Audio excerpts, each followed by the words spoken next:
Welcome to Talking Out of School.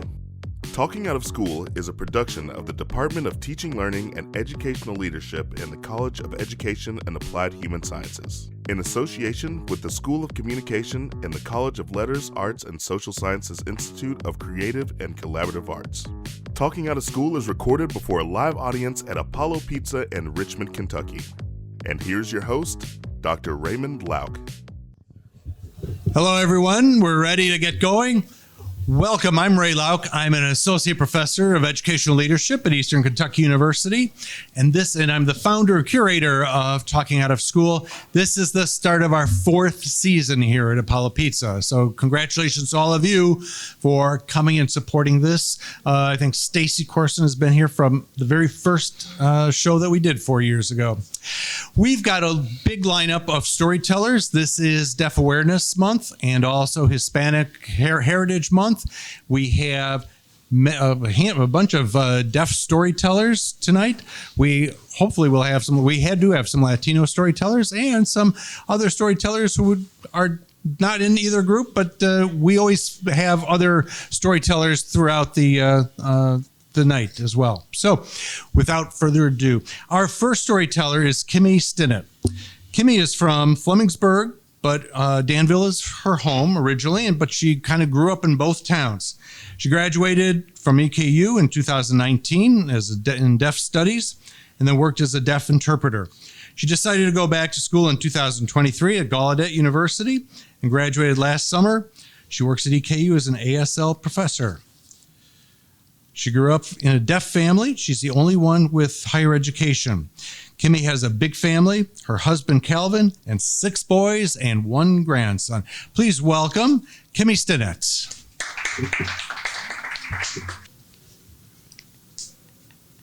Hello, everyone. I am Kenny Stinnett, and my sign name is K.A. So it's my first experience here at the Apollo, so I appreciate being invited to talk about my life story, so to speak, as a deaf individual. And where do I start? I was born into a deaf family myself. I'm the 3rd generation deaf, and I'm the only one who was motivated to continue my education. The rest of my family did not, of course, being from far eastern Kentucky, the hillbilly mentality and family, so not necessarily believing in higher education, but I was determined to go on to college. And so I was able to go to the residential deaf school, Kentucky School for the Deaf, and that's located in Danville, Kentucky. And so as growing up in 2 towns, so to speak, how I made that work, my deaf family lived in Flemingsburg. And when I went to the residential school in Danville, the Kentucky School for the Deaf, we would typically stay from Sunday night. We slept on campus, lived there for the week, and then on weekends, on Friday afternoon, I would go back home and stay for the weekend. So really, I transitioned between both locations until I was 17, I guess. And so I had children early. So my first son was born. His name is Gatlin, and I did decide to leave school at that point. So just so you know, I left school, took care of my baby, was careless, made some mistakes, but was determined to go back to school. So I went back to school and graduated. And by the time I graduated, I had 3 kids, all while I was in high school. So finally made the decision that I wanted to go on to college. And the person who motivated me was Janet Noel. She's sitting out in the audience now. She was the one that really encouraged me, go back to school, Kimmy. You always wanted to be a success, and I did want to be successful and wanted to be the first in my family to show that it's possible that a deaf person could be successful. So that motivated me, and I registered at EKU in 2013 and then graduated in 2019 in deaf studies as my major. And somehow or another, and I kind of transitioned to going into deaf interpreting, working with interpreters for a number of years. And giving it more thought, I decided to go back to my real home and what I really wanted to become, initially was a teacher. So I went to Gallaudet University in 2023 and went into their master's program, and so graduated this past summer. So I'm an ASL instructor. I have my it's called the Master's ASL Language Education. So specifically, it's ASL focused.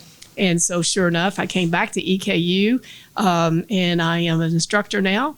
And I'm somewhat amazed because I always thought that maybe I would never be able to work at EKU, given my background and the like. But, I made it.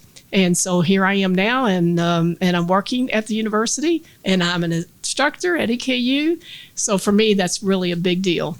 My family was dumbfounded that I really pursued my dream and graduated from high school, graduated from college. I have 4 children. With my husband, we were together for about 15 years and divorced. This is my second marriage now, and he has 2 boys. I have 4 boys, so we've got 6 boys in the house. So I've been going with him for about 7 years. So if you can imagine 6 boys in one house. So the oldest one's graduated. He's moved away from home, and so now he has a baby. So I have my first grandson. And so my goal is that I will continue as an instructor and teacher, and hopefully being able to teach all of my boys who are hearing, all of them hearing. They're all quite fluent in sign language, and they sign all the time in the house, whether we're out and about. So I've got a grandson, and I'm starting to teach him sign language, and I'm somewhat excited to be able to teach it to him. So that's my story. Thank you, Kimmy. Let's give it up for Kimmy one more time. Our next storyteller is Alexio Mosher. Alexio graduated from EKU in 2021 and is an ASLA alumni from 2018. While a student at EKU, Alexio was involved in campus life, but one of his favorite memories was going to participate in the Disney College program in 2018. ASLIE is still his second home. Alexio is an ASL teacher at West Jessamine High School, where he's in his second year. Go Colts. His hobbies include sewing, cooking, crafting, and hiking, among other things. Currently, he's in graduate school at the University of Northern Colorado, pursuing an MA in teaching ASL, world languages, K-12, and will graduate in December 2025. Please welcome Alexio Mosher. Well, is everyone good? The audience doing well? I do feel very honored, Ray. Thank you for inviting me. It's such a thrill. Yeah. So, EKU, I'll expand a little bit more than what Ray shared. My sign is Alexio because I have dimples, and it's signed like this. So obviously I got the sign because of the dimples. So for me, it's always showing my joy. Now, I guess when I was born, they tell me I was hearing. And as I was growing up, I became about 4 or 5. I had an ear disease. I can't tell you what it was, but I know that I became deaf from that disease. And I was quite happy as a child. I was 4, it's 4 years old, you're doing this. Now, I didn't have the experience that many parents do that, they find out their infant is deaf, but my family didn't seem to address it in that way. So being 4, they went ahead and mainstreamed me in the program. And what I realized that they did was they brought an interpreter that wasn't quite fluent. And I was like, this lady doesn't sign very well, Mom. I need to have someone that's qualified. And so my parents were quite upset with that. And so, they went to the school, pulled me out, said they're going to put me somewhere, trying to figure out where that best placement would be. And they found out about Kentucky School for the Deaf. So let me give you a little backstory. I'm from Eastern Kentucky as well. I'm from Hazard, Kentucky, in the Appalachian Mountains.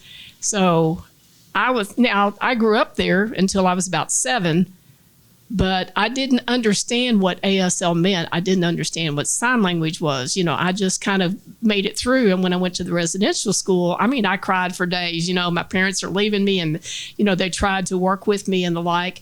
I felt like it was monsters signing to me. It's like, what are they doing? I don't understand this stuff that they're doing on their hands. Now, I went back to my parents' house, and they didn't sign at all. And they would call that language deprived nowadays, but they were like, let's just work on this.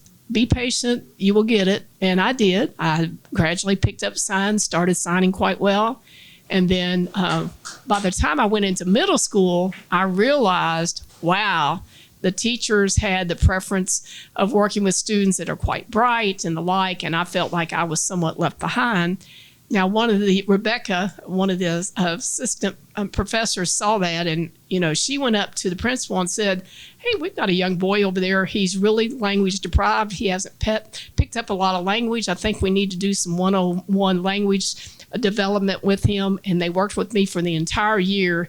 And by the time of the 3 years I was in middle school, and by the time I got to high school, I was quite proficient. But the sense was, he's not well behaved. He doesn't sign well. I'm not bragging on myself, but I just kind of, took on whatever anybody told me and, believed the myth that, I wouldn't be able to achieve academically. So some friends encouraged me, hey, why don't you go to EKU? And I'm like, I'm not ready for EKU. I don't want dorm life, So I came to visit the college and went into the ASLIE program, and Janet Noel was there. And she talked about the dorm life and the experiences, and it sounded pretty good. So, I thought, okay, well, maybe I'll give it a try. So I applied to the university, got accepted, and I am so thankful. The ASLIE department, that became my home away from home. They helped me to be successful in everything that I did at the university. I made so many friends there, Kimmy Stewart, and, just that socialization and the like. So I started my internship. And so my major at that time was general education because, I didn't have any specific skills. I liked sewing. I liked doing crafts, but I kept changing. I wanted to be a dentist. I wanted to be an interpreter. I wanted to be a politician. I was really not knowing what I wanted to do. So I went into general ed, and they had an interpreter or an internship.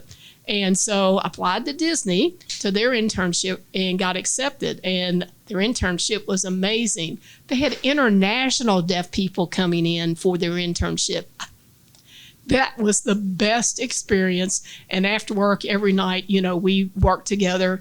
I started teaching some sign language to those individuals, so everyone could communicate with each other. And it seemed like a good experience. And one of the students said, you should become an ASL teacher. And I'm like, me? An ASL teacher? I don't know that I'm cut out for that. So, but I put it at the back of my mind. And when I came back to EKU, I sat down with Janet, and I'm like, Janet, I'm getting ready to graduate soon, and I don't know what I'm going to do.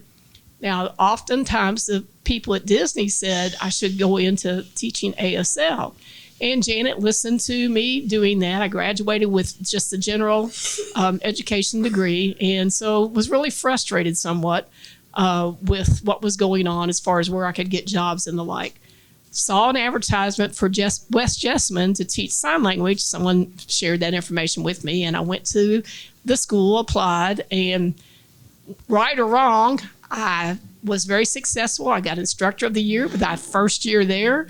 And the superintendent, now the superintendent of Jessamine County in that district, superintendent came in and he said, you've got it, kid. I'm so thankful for those individuals who really cared enough about me to help me be successful and not listen to the people that were downgrading and tried to oppress me.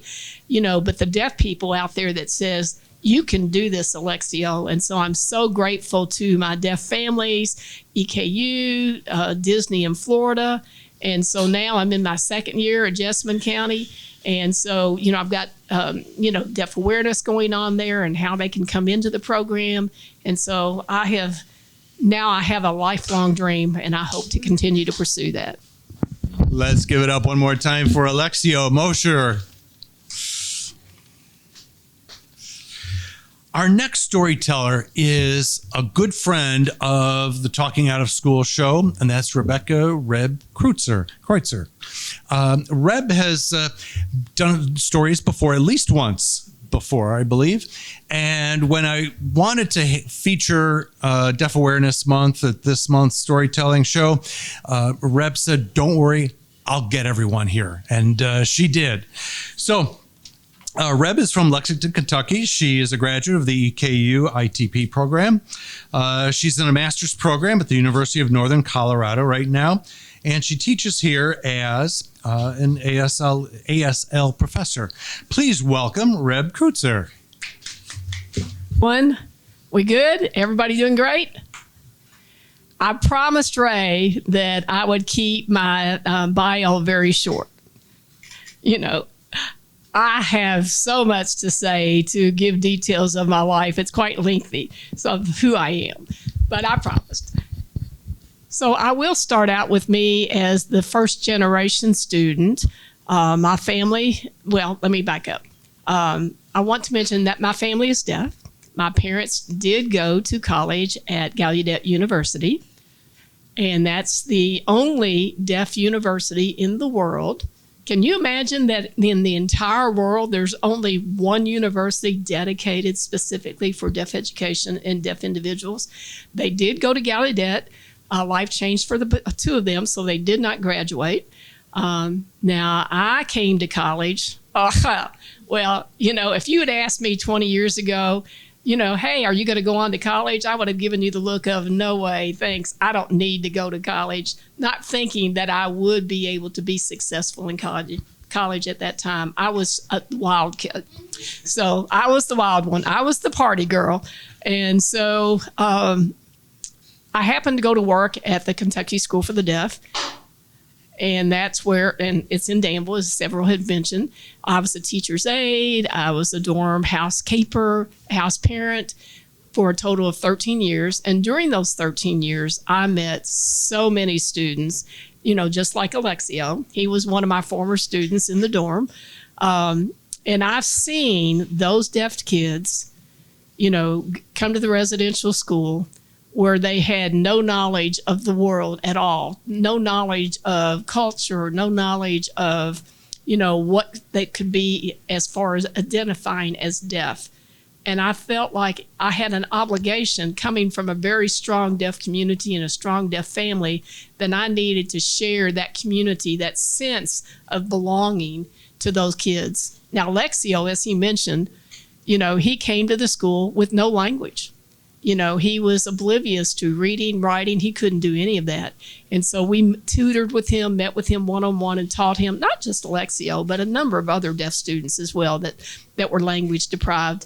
And so I look at him now and what he's become teaching and the like, and that gave me proof as to, you know, what my intent was for being in this world. So I'm thinking, okay, Rebecca, you know, this wild oats needs to be dumped out of this bucket, and let's, you know, nothing's left in there, so I need to fill it with something else. So I decided to come back to school, and I picked EKU as well. Now, I'm the first generation EKU alumni. Go Big E. So I made the decision to come into college, and I was thinking, what am I going to major in? And I thought, I want to be an interpreter. I want to be a deaf interpreter because I can work with individuals like Alexio who were language deprived, who had language restrictions, you know, the injustice that often we had to suffer as children. And I felt that I had a duty to be able to work with those individuals as an interpreter. As it so happened, becoming an ASL professor, again, I was like, yeah, really, right? That there was one particular individual, Linda Bozeman, who is our voice interpreter for us tonight. Small world, but here she is. And she's like, Reb, come on. I mean, she tugged at me. No, she actually twisted my arm. It's like, you need to come to EKU. I'm going to retire, and I need someone that's going to replace you. So, and I'm like, I'm going to replace Linda? I don't think so, but I'll give it a try. So I applied. Sure enough, got the job. Well, oh boy, I love my job. I absolutely fell in love with teaching. I so enjoyed teaching and seeing my students develop, and they blossom and grow and learn and become ASL interpreters and, you know, teach interpreting. I mean, just working with these students in the classroom, that is my passion. And so that's why I'm standing on this stage today, regardless of, whether you can hear or not hear, deaf or hearing. Find that passion within you, whatever it is in your career. It doesn't mind what the career is. Find the joy in what you do, and you will feel that you have benefited immensely. And I encourage you to find what your major is, what your passion is, and you will succeed at it. As they say, there's nothing can stop you. That's what I'm telling you. Being deaf, it doesn't matter. Being deaf is a double proud moment when you achieve, because we every day have faced obstacles in our lives. But to succeed, that's the greatest accomplishment. We have done that. We can say, yes, we did it. And so I encourage you, the students out in the audience, those of you who are going to be graduating soon, you need to say, yes, I did it, and go. I encourage you to continue on your road to success. And I'm so glad to be here tonight. Let's give it up one more time for Reb Kreutzer. Reb always inspires me with her stories. She's always just amazing. Oh, okay. Reb inspires me every time I hear her stories. They're just wonderful. Thank you. Our next storyteller is Andy Lizarraga. Andy is a deaf pre-ASL English interpreting major. He's a freshman at EKU, grew up in California, then a few years ago moved to Virginia, and now lives in Kentucky. Andy enjoys video games and working out. Please welcome Andy Lizarraga. All right.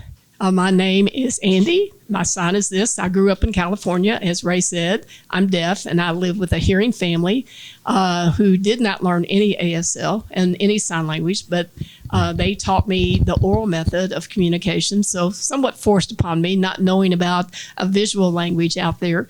So the family did try to find, me a doctor that could put in the cochlear implant, but they didn't know how to arrange that. So I progressed in the elementary school, not in a residential deaf school, but in an elementary school that had a mix of hearing and hard of hearing students. And so I enjoyed my classroom because I socialized with friends and the like, until I got to middle school and started to socialize more and enjoyed with my friends there. But there happened to be one thing that was difficult, was that people couldn't communicate with me, whether it be at parties or with friends or with family. I always felt like I was left out, and I was left in silence because no one was learning sign language in my family, and I felt like that was unfair.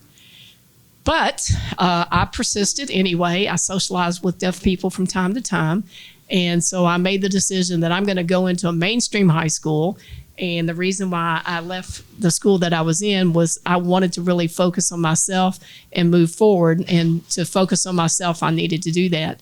But that was probably one impact on me as well. I didn't sign very much at that time. I became more silent. I didn't have that input of visual language until after I graduated. And so when I graduated, I moved to Virginia. And I lived with my brother there, but again, there was no communication in the house because he didn't know sign language, so we were still using gestures at the house and communicating in that way until I happened to find a community college, and I started going there for a few years. But even though I hadn't met any deaf people in Virginia up until 2 years, maybe 3 years after I moved there, I continued to be very isolated. I didn't meet deaf individuals out in the community. I mean, nobody out in the community that I found that was deaf. So that was probably, where I felt so isolated and the like. So I made an appointment for something. I don't remember what it was, but they brought an interpreter in, and they talked about, hey, we have deaf functions and there are things going on here in Virginia. And I thought, oh, well, that's cool. So I started giving it some thought, and I thought, well, maybe I should go to a deaf event. So I finally went to a deaf event, and I met so many people, but most of them weren't deaf. Most of them were hearing people, but they could sign. So that was fine. It was better than no language at all. So I communicated with them, and we interacted, somewhat. But I started going to those deaf events from time to time. And then one day I met this person, and I'm like, wow. I went up to them, and they started signing to me. And so we started communicating. And it was just an interaction that I felt like I could mix with this person. I felt close to this person, and they explained to me that EKU's got this deaf community there as well. And so I want to thank especially to you for encouraging me to come to EKU, because they have deaf people that are just like me, and they'll sign, they'll socialize, you'll have a deaf community that'll support you. So I made the decision to move here, and I persisted. And so I know I need to improve my signing skills, but I'm getting better every day. And so I look forward to working with you all and continuing working with deaf events and the like. So that's my story. Let's give it up one more time for Andy. Thank you, Andy. Our next storyteller is a name that you've heard a couple times tonight already. And Janet Noel is also a friend of Talking Out of School. Janet, you've told a story here before, haven't you? Or is this your first time? First time. Oh, okay. Well, welcome. You've heard Janet's name a couple times because, one of the goals of every teacher and everyone who works at the university is to change lives. And you've already heard at least two people talk about how Janet has changed their lives. So we're thrilled to have Janet with us tonight. Janet Noel lives in Richmond, Kentucky, and was born to a deaf family. She's a proud 1989 graduate of the Kentucky School for the Deaf. She has 3 children and 6 grandchildren. She's worked in the American Sign Language and Interpreter Education Sign Language Lab at Eastern Kentucky University for 18 years. She works with hearing, deaf, and deafblind students with a range of language skills, helping them to improve their communication skills. She's on the board of the Kentucky School for the Deaf Alumni Association and Kentucky Deaf Blinds Association, and volunteers for Deaf Senior Citizens Groups, KSD, and at the Deaf Blind Retreat held yearly in Kentucky. She holds her temporary license as deaf interpreter for the state of Kentucky. Janet enjoys crafts, cooking, and spending time with her family. Please welcome Janet Noel. Everybody see me okay? Do I need to move? Do I need to adjust? Okay. Hello. Well, Ray's introduced me. My name sign is J on the cheek. That's for Janet. I grew up in Grayson, Kentucky, from a deaf family. I'm second generation.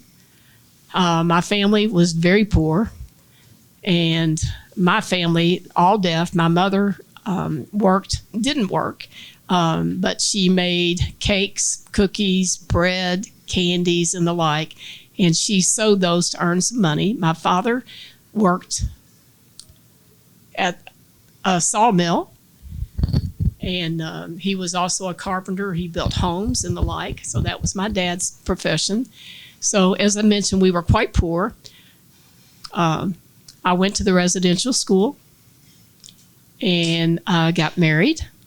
And then we moved here to Richmond. So life went on. And so I decided that I would go to work at EKU. But my first job at EKU was at the cafeteria. And I cooked in the cafeteria. And I was the baker. I loved making cakes and cookies and the like. And so I worked there for 4 years in the cafeteria. Now, it just so happened that my former boss, whose name was Lawrence Hayes, he's the one that set up the first interpreter training program here at our department. He just passed away here recently. It's heartbreaking. But regardless, he and Linda Bozeman, who's here in the audience tonight, and Vicki Brashear would typically come over to the cafeteria to eat. And, when dessert was gone, they would come behind the curtain, so to speak, and go to the back room. It's like, hey, Janet, you got any more whatever, Vicki particularly liked the Rice Krispie treats. So, and Lawrence would say, hey, you need to come and work for us in the lab. And I was like, oh, no, that's not my thing. I'm not smart enough to work in the lab. I didn't have a college education. I only graduated from high school. No, Lawrence, I can't do that. And he begged continually, probably for a year he worked on me. So I said, fine, with the understanding that if I go to work for you, and once you get somebody hired full-time for the lab, then I'm going back to the bakery because I love working in the bakery. He said, that's fine. We can do it. So I went and worked in the lab, started doing activities there. It was supposed to be about a 6-month job. They extended it to 9. Then they extended it for a year. And they said, hey, would you apply for the job instead of being temporary? So I applied for the position. And the requirements were that you had to have college, but I didn't have anything. I mean, no college. I just had a high school diploma. So, my skills came from being involved in the deaf community, and he felt like that would benefit the students. So I applied. Ended up, they hired me, and so I became an assistant lab manager, and I've been there now for 18 years. And I'm so thankful to Lawrence and those other individuals, working in the lab, I felt like I got educated again. My family's not educated. They never encouraged me to do things, but once I came into EKU, I have learned such a great deal. My English has improved. My first language is American Sign Language, so my English wasn't good. I got tutored. I learned, more educated words, as I used to say. And so I'm still learning. We learn every day. And I am so thankful for our department that they trusted in me to be able to work with students. And also, what I do is let me back up. I call the students my children. I shouldn't do that. They're children. They're college students. But, I want to see them be successful. Deaf students, hearing students, like Rebecca said, we've had deaf students come into the program. They've been language deprived. They've missed the experiences of the deaf community, but when they come to the lab, I'm explaining to them what it's like to live as a deaf person, what your future could be. Come work for me in the lab as a student worker, as a lab worker. And so teaching them how to be successful out in the world. And my goal ultimately is the students become successful, regardless whether they're deaf or hearing. If they're in the interpreter training program or just taking sign language, my goal is that they become successful. And now the interpreter program has had a very strong reputation. They've always wanted to make sure that in Kentucky, that we have good interpreters provided, that they don't do this half-qualified individual. We want to have qualified interpreters out in our community.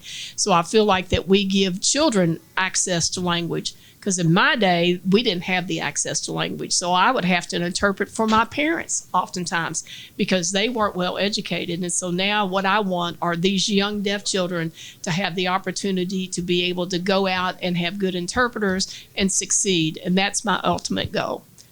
That's my story. Let's give it up one more time for Janet Noel. Thank you, Janet.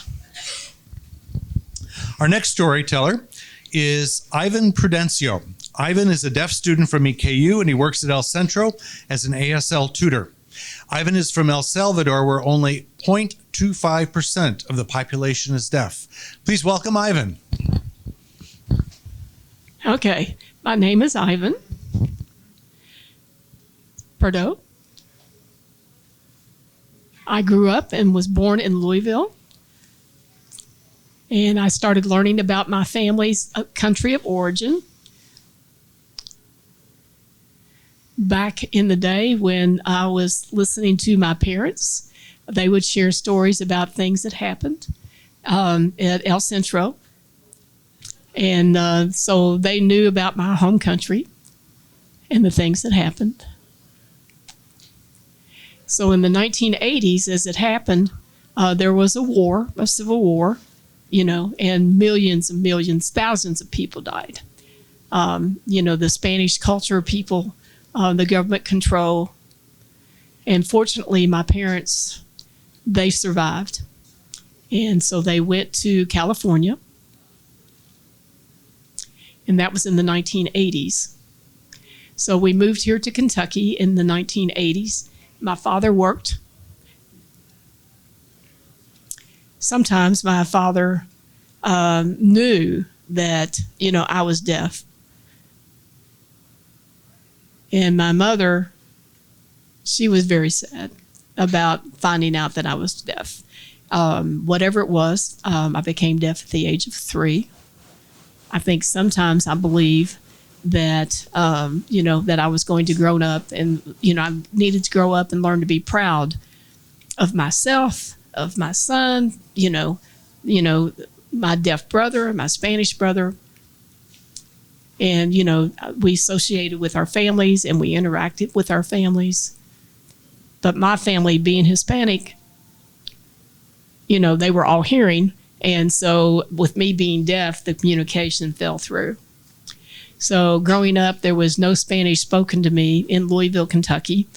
And so sometimes it was very difficult. I had to learn how to use American Sign Language. In 2003, I was 4 years old, and I met some children in the special ed program and started making friends. So as I grew, I started in elementary and middle school.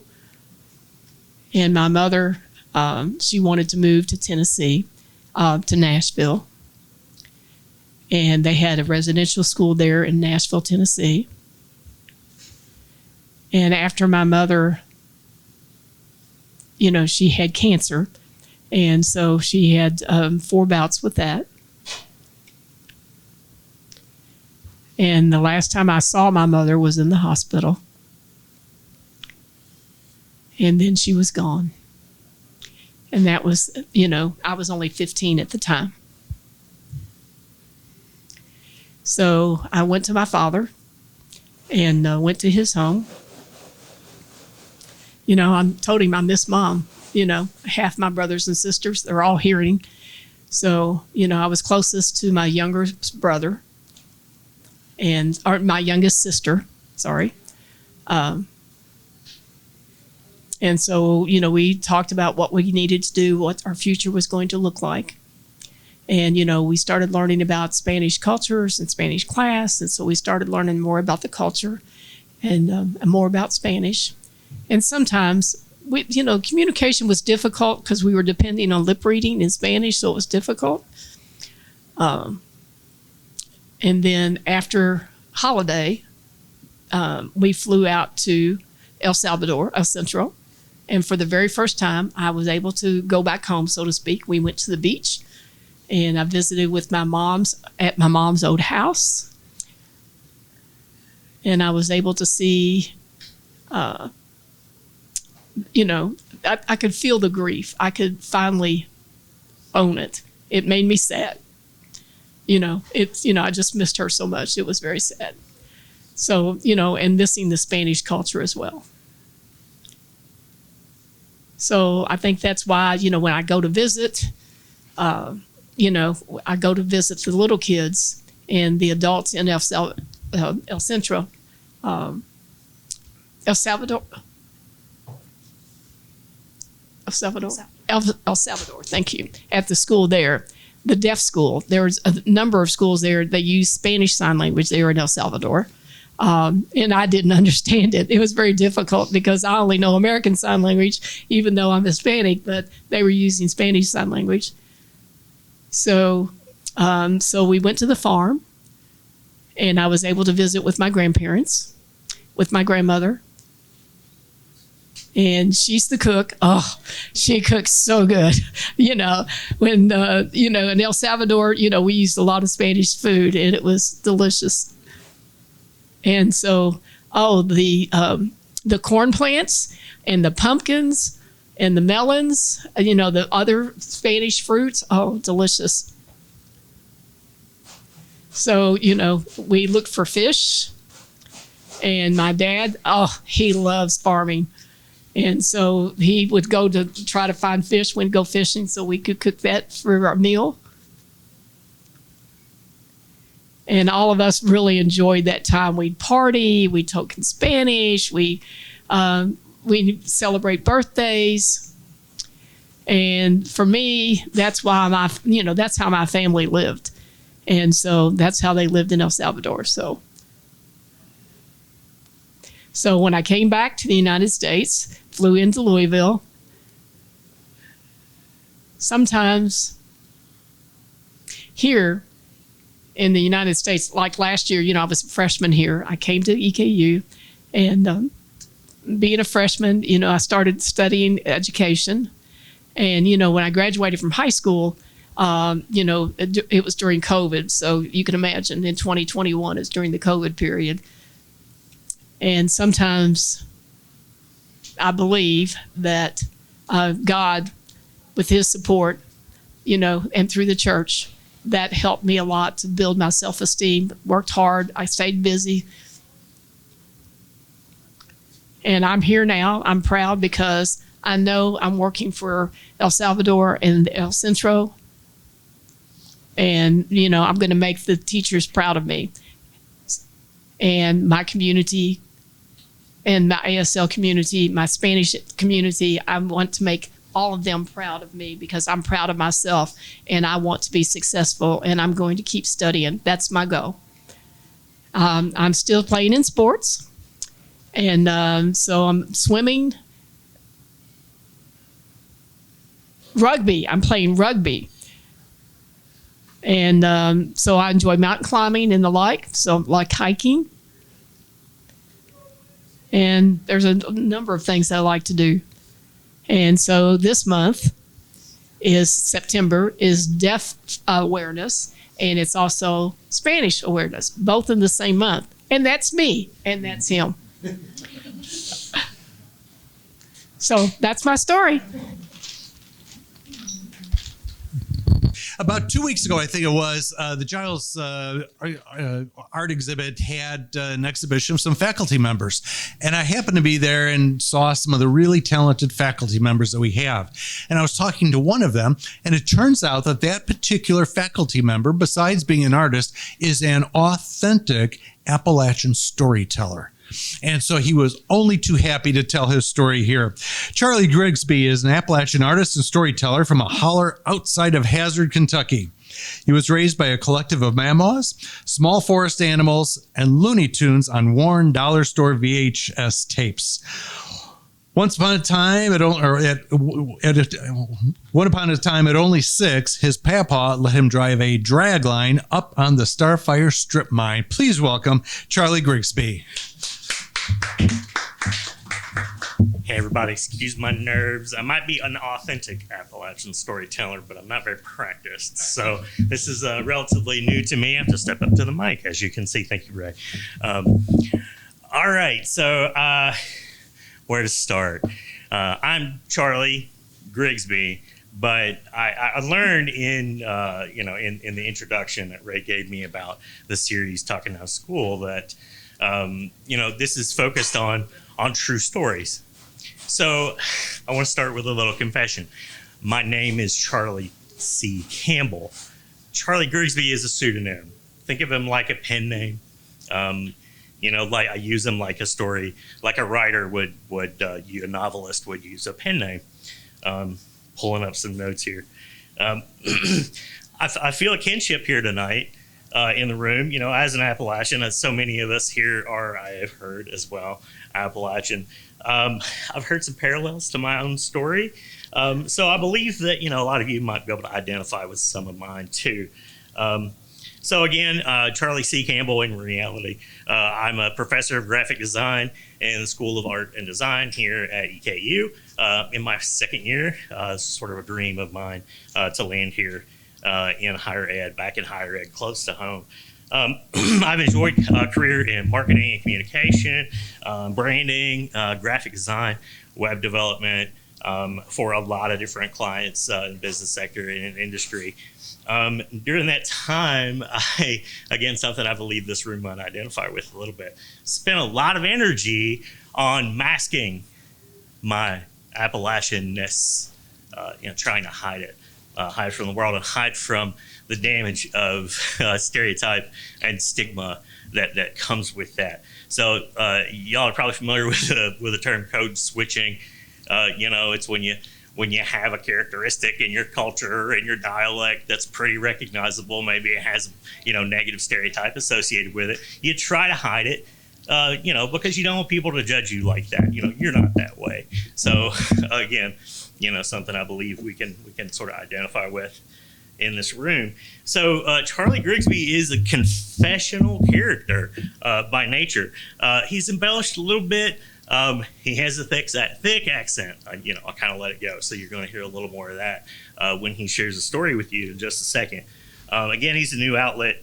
And I had a little bit of awkwardness in trying to explain why. why am I doing this? Why do I have this character? Why am I using this name instead of, Charlie Campbell?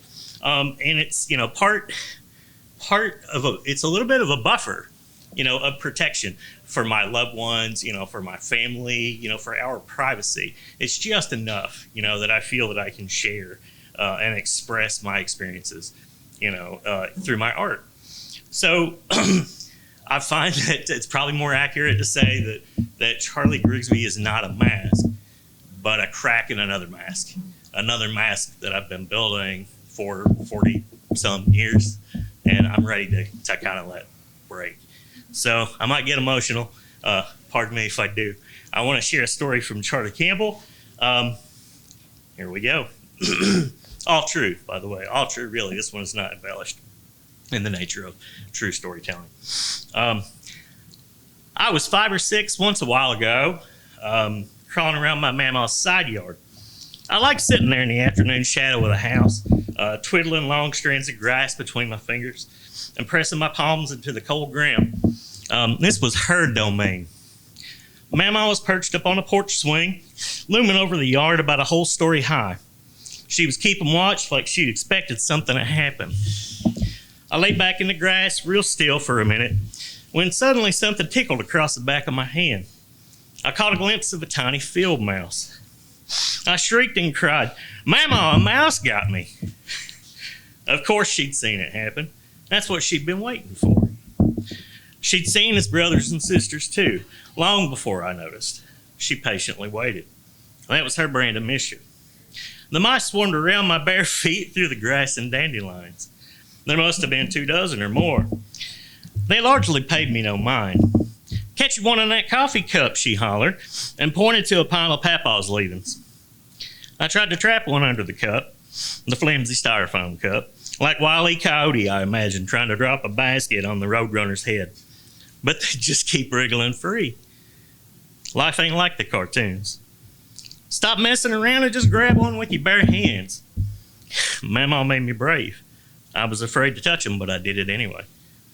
The mouse fur was soft, just like her velvet pincushions, but it bit me like a needle. Quicker than I thought, I threw that baby field mouse over the mountainside hard. I watched its frail little body sail over the kudzu patch in slow motion. I lost sight of it right where Papaw's old log horse barn was sliding into the creek. A little silver dot against the green hill. My fingers stung and bled red, but I didn't care about that too much. My little heart was broken. I'd never ever felt such guilt nor grief. I ran up porch stairs. Mama held me and swung me, singing. I cried and prayed to Jesus on behalf of all the little field mice for the power of flight. Thank you. Let's keep it going for Charlie Grigsby. Our next storyteller is Luis Sanchez. Luis Sanchez is from Danville, Kentucky, and is a freshman this fall semester. His major is international business and Spanish. Luis enjoys sport-related activities, such as playing soccer. He always enjoys trying new things from time to time. Stepping out of the comfort zone is an essential part to Luis's life. Please welcome Luis Sanchez. Hello, everybody. How's everybody doing today? Good, here we go. Thank you for responding. I do forgive me. I'm a bit nervous if I do stutter. It's not anything personal. I was approached by Gabe over there, the intern. Randomly one night, he asked me if I like speaking. I said, well, I do. And then he was like, great. I'm an intern for speaking out of school, talking out of school. And he said, would you ever be interested in giving a story? And, I was like, sure. I was like, great. I'll see you next week. And here I am. No, he told me that I had to tell a story to you guys, just something personal, something specific about a time where I grew as a person or learned something. And well, I thought about it a lot. And I have a story that still to this day, I can't take it with me. And as he mentioned before, I I enjoy watching and playing soccer a lot is coming from a Colombian background. It's part of my culture per se. The sport itself, everything that has to do with it, watching it, playing it, talking about it, just being sad over it, being happy over it. And then when I came to the States, I always wanted to keep doing that. In Colombia, when I was a kid, I never played in a team. It was always just me and my cousins or family members. And then here in this country, I had the opportunity to play in a organized team. I did that for 1 year in middle school, but then COVID hit, so I never had my 8th grade season. But then throughout high school, my first 2 years I played. My first year was okay. It was coming off of COVID, so it was like a rocky season. And then my second year, the coach was different and the atmosphere was different. The people were different. And so we really didn't see eye to eye with each other as a team and between coaches and players. So that took a lot of stress and a mental toll out of a lot of the players, me especially. So I decided to just take a break. I said I'll take a break throughout my uni year and I'll come back my senior year. I didn't have anything to do. And then this one teacher, and she's my mentor to this day, and I love her to death, Michelle Feistretcher. She was like, well, you don't have anything to do after school. You like sports, join our broadcasting network. And it's called BRN News, and it's basically run by all students at the school. And they basically cover all sport-related activities and events in general for the school. Like if you were in a club, DECA, FFA, FCLA, NHS, you would get articles written about you. And then if you played a sport, a varsity sport, we would try to also cover you, make articles for you, and broadcast live games. It all started because of COVID. Parents weren't able to see their kids play. So, the community decided to make this a way for parents and older family members to see their kids play. And I was like, okay, I'll do it. I mean, I have nothing else to do. I don't have anything to lose from it. And I went into it. I didn't have much expectations for it. I was like, okay. I mean, the only sport I've really known up to that point was soccer. I mean, I know about other sports. I enjoy other sports, but I really didn't know much about it. And they were like, okay, cool. We'll put you in soccer. With that, I started to do a lot of journalism, articles, vlogs. So I developed myself as a writer, as a speaker as well. They had me doing interviews, and they had me doing my favorite thing in the world nowadays is broadcasting. I haven't been behind the mic in a live broadcast show in a while, but if I ever get the chance to do it again, I will 100%. So I discovered that. And then when it comes to other sports, I mean, soccer season only lasts so long, right? I was still part of the class. I was still a member. So that's when I learned that I can do this for other stuff. I learned a lot about softball. They had me doing a broadcast for softball. I did a commentary for softball game. Until that point, the only thing I knew about softball was that the ball was bigger and the field was smaller. And I had to talk for 3 hours about the game, make it interesting. Then I also had to write an article. But it's just that as a whole made me grow as a person. I mean, if I would have stayed in the soccer team and gone through the stress, yes, the boys had an amazing season that year.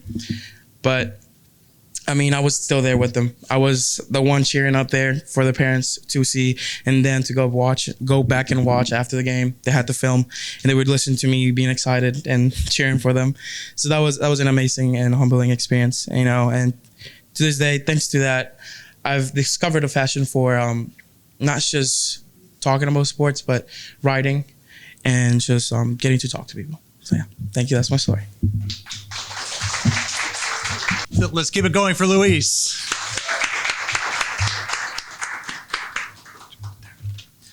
Our next storyteller is Thomas George.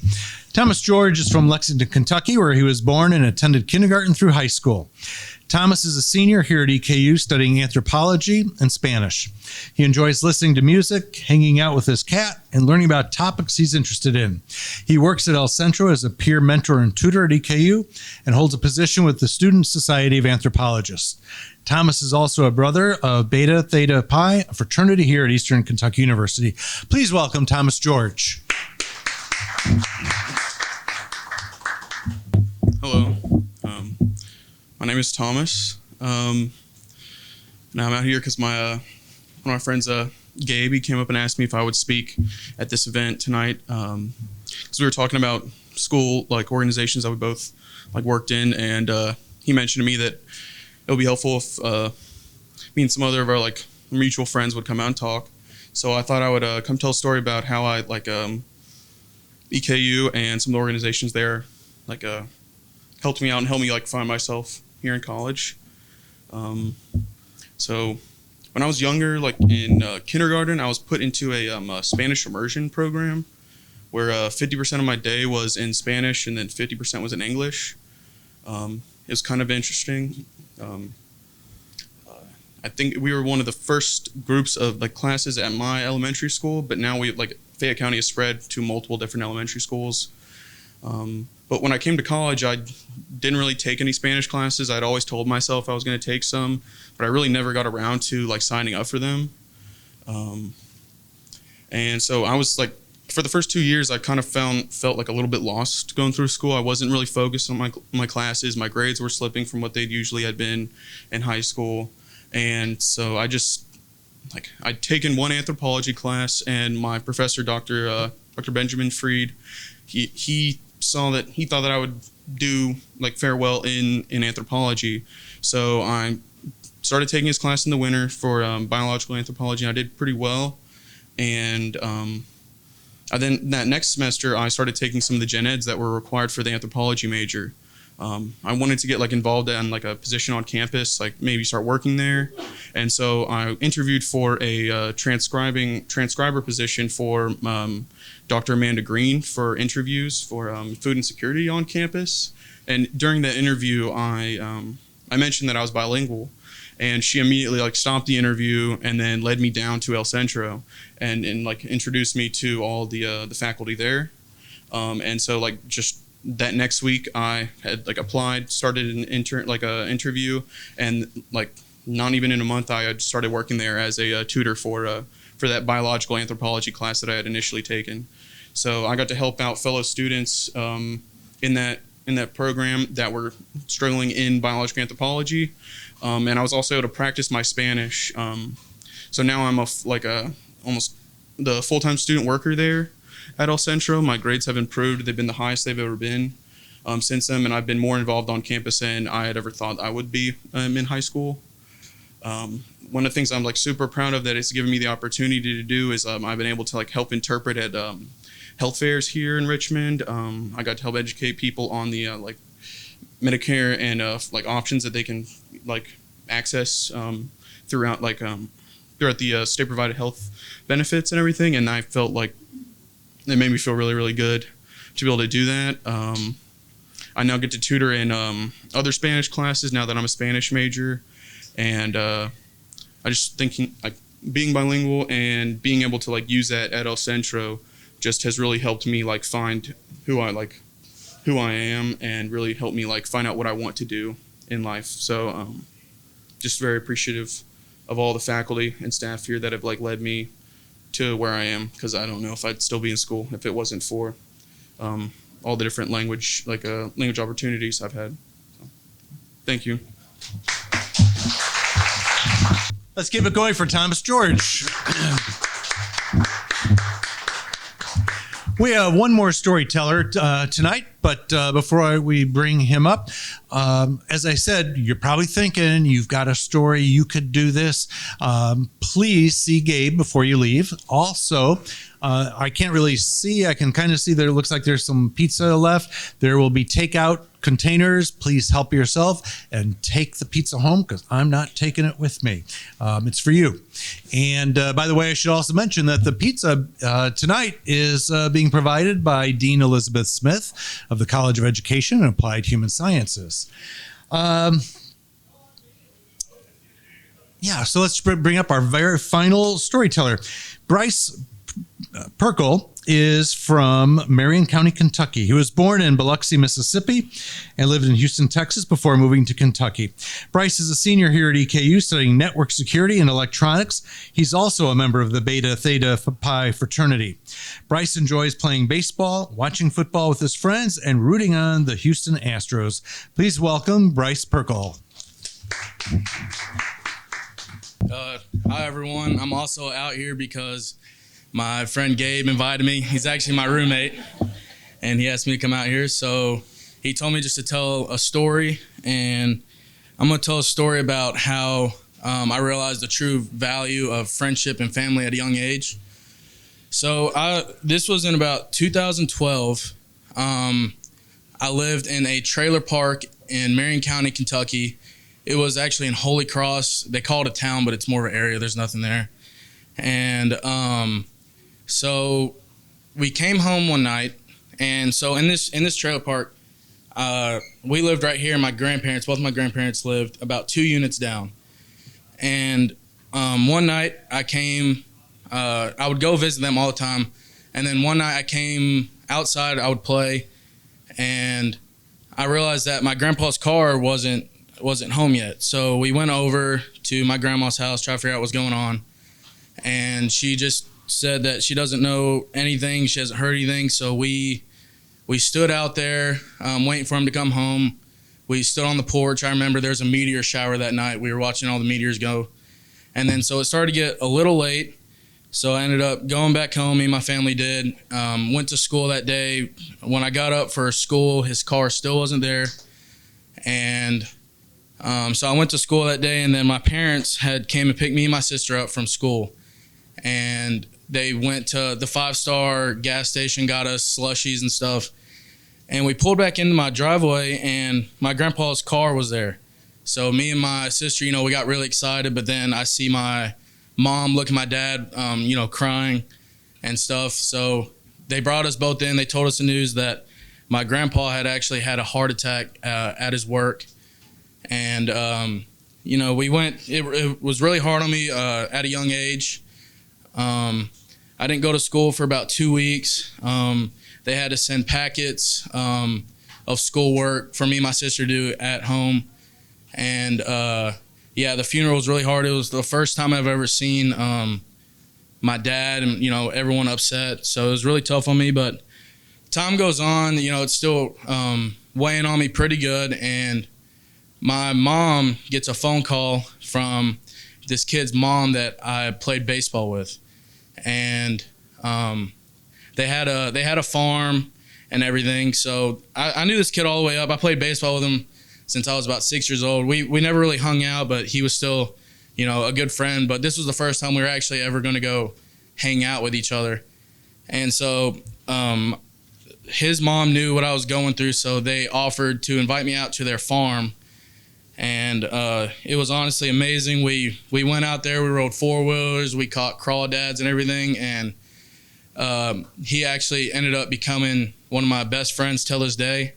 And that day really helped me through a lot of that stuff. And that's how I learned the true value of friendship is you can, you don't really know, but those friends really help you through a lot. And I've even helped him before. I was staying the night at his house, and his dog got hit, and I was there with him burying his dog. And then he went through a breakup. It was a bad breakup, and he would just walk in my house, wouldn't say a word, and would just sleep on my bed. Just being around me, I guess, helped him get through all that. So yeah, that's just my story on how friends and family mean more to you than you actually think.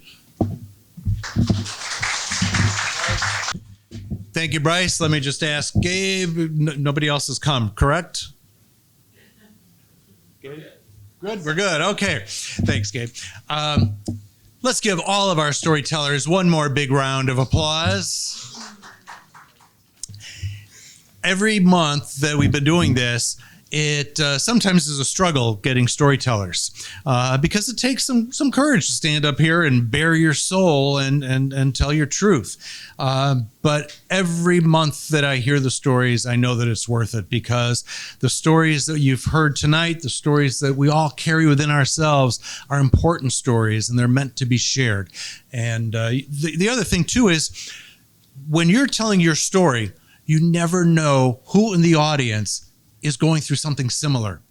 And you never know who you might be helping by sharing your story, because then they know that they may not be alone.